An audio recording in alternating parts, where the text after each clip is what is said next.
semua, kembali lagi bersama saya Imelda Nadinda Tasyadara. Dan hari ini kita akan membahas mengenai percobaan biomasa.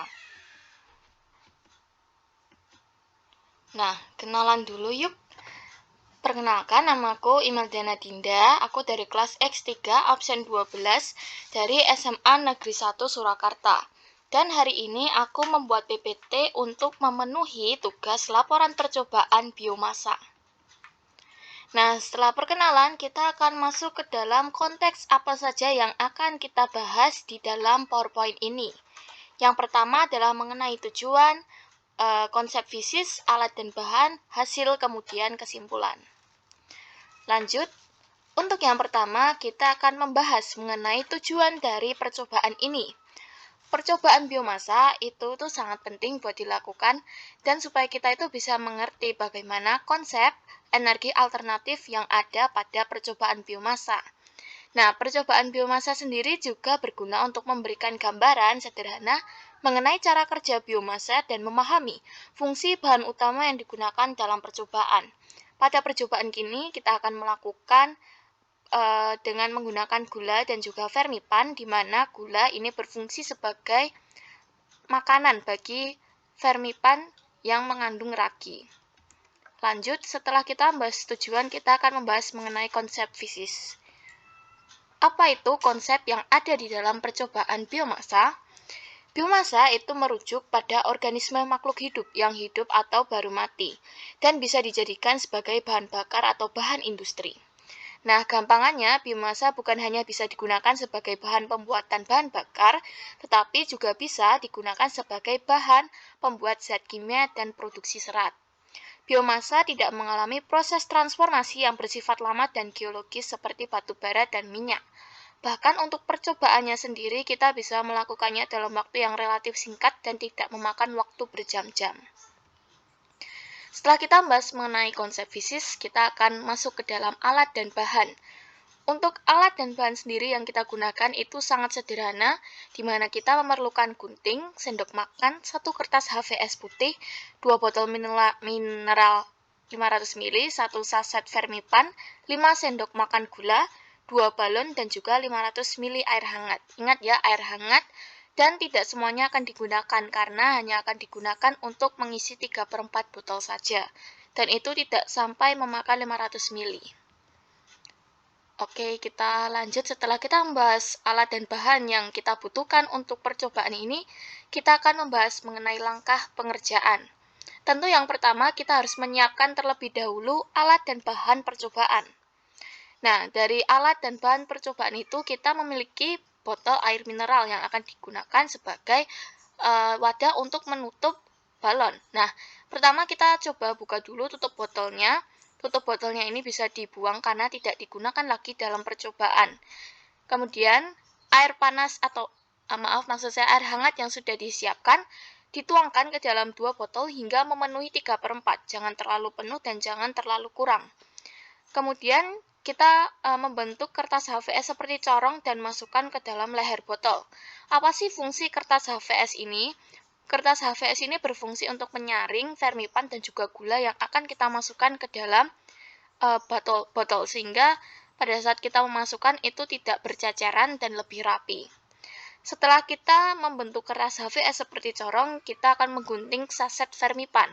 Kita hanya butuh 1 fermipan di sini karena 1 fermipan itu cukup buat 5 sendok atau di sini hanya butuh 3 sendok, tapi kalau kurang kalian bisa membeli fermipan sebanyak 2. Yang pertama, tuangkan 1 sendok makan fermipan ke botol 1, sedangkan yang ke botol 2 itu 2 sendok. Jadi lebih banyak di botol 2.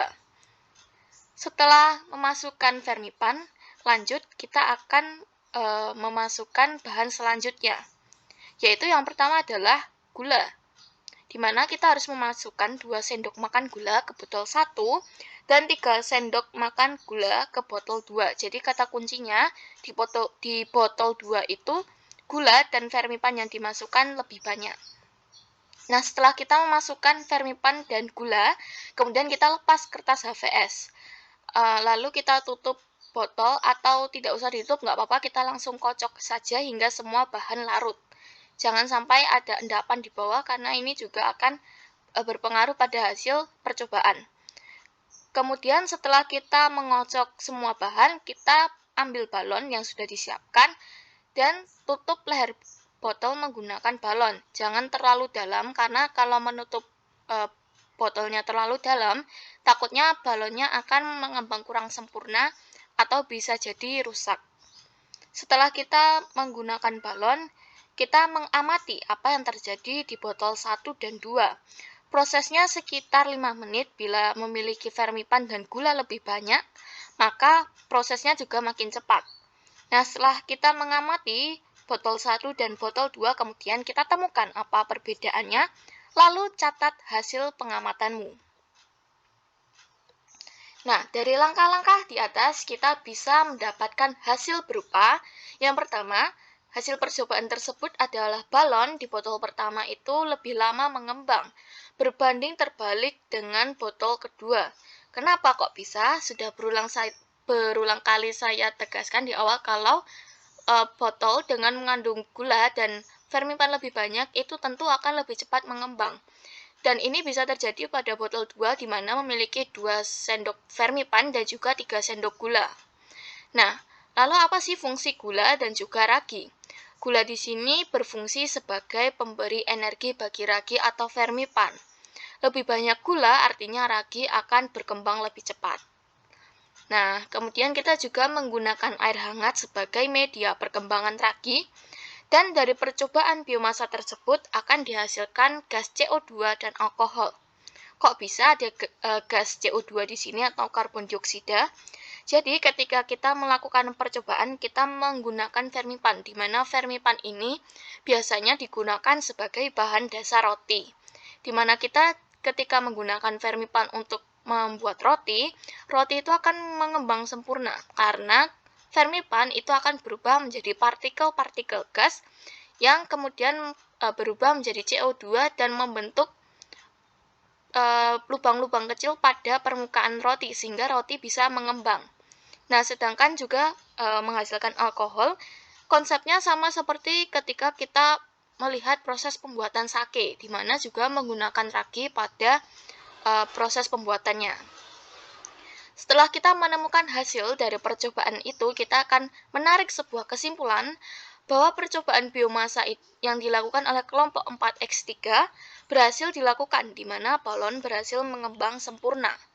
Kemudian, botol yang diberikan lebih banyak gula dan fermipan, di mana pada percobaan tersebut adalah botol kedua, akan membuat balon mengembang lebih cepat. Sedangkan botol yang memiliki lebih sedikit gula dan fermipan atau botol pertama itu memerlukan waktu lebih lama supaya balon dapat mengembang sempurna. Dari percobaan tersebut dihasilkan CO2 dan alkohol. Nah, setelah kita menyaksikan sedikit mengenai presentasi percobaan biomasa, kita telah sampai di titik akhir. Terima kasih sudah menyaksikan dan mendengarkan hasil dari percobaan biomasa kami. Semoga apa yang telah dipaparkan dapat menjadi manfaat dan ilmu. Bila kalian ingin melakukan percobaan biomasa, silakan dilakukan karena ini tentu sangat menarik dan juga dapat mengembangkan pengetahuan kalian tentang konsep biomasa sebagai energi terbarukan yang tentunya itu sangat berharga bagi manusia. Terima kasih. Apabila ada pertanyaan, silakan sampaikan di kolom komentar. Sampai jumpa di video selanjutnya.